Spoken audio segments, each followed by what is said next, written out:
치료받고 한동안 괜찮았는데 또다시 명치가 답답해집니다. 먹는 양은 줄였고 약도 열심히 챙겼는데 왜 자꾸 반복될까요? 이런 질문 정말 많이 받습니다. 담재병은 치료도 중요하지만 그 이유가 더 중요합니다. 특히 식습관이 바뀌어지지 않으면 좋아졌다가 다시 불편해지는 과정을 계속 반복하게 됩니다. 오늘은 담재병 재발을 막기 위해서 식탁에서 무엇을 먼저 정리해야 하는지, 왜 그게 중요한지 근거를 중심으로 설명드리겠습니다.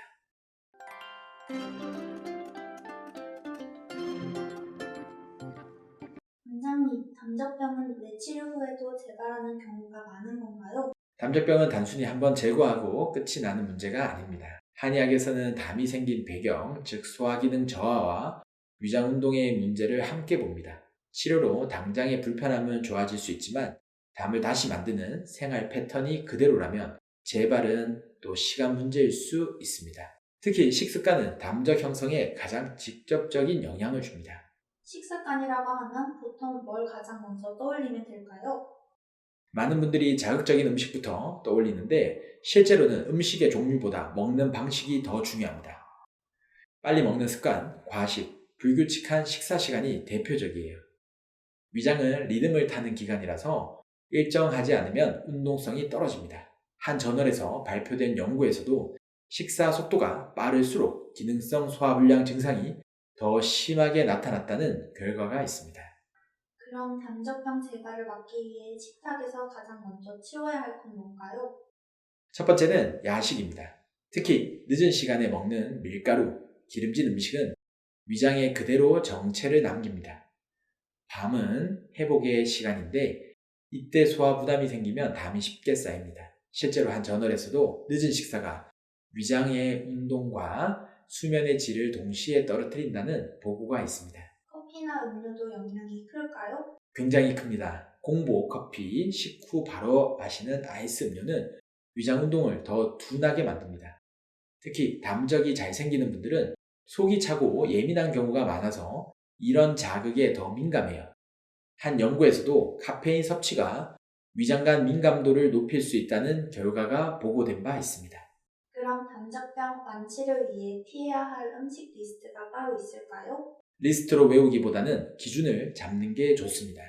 먹고 나서 명치가 답답해지는 음식, 트림이 늘어나는 음식, 식후 졸림이 심해지는 음식은 일단 줄이셔야 합니다.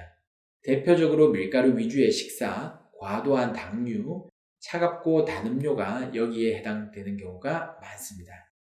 이건 개인차가 크기 때문에 내 몸 반응을 기준으로 보는 게 핵심입니다. 반대로 도움이 되는 식사 습관도 있을까요? 있습니다. 첫째, 식사 시간을 일정하게 맞추는 것. 둘째, 한 끼를 배부르게 먹기보다 조금 덜 먹는 것. 셋째, 씹는 횟수를 늘리는 것.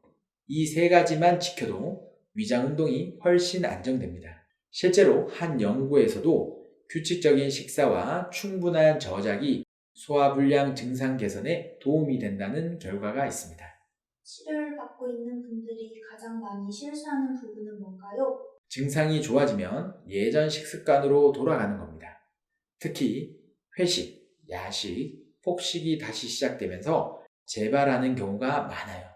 담적은 쌓이는데 시간이 걸리지만 무너지는 건 또 금방입니다. 그래서 치료 이후 최소 몇 달은 식습관을 같이 관리해야 완치에 가까워집니다.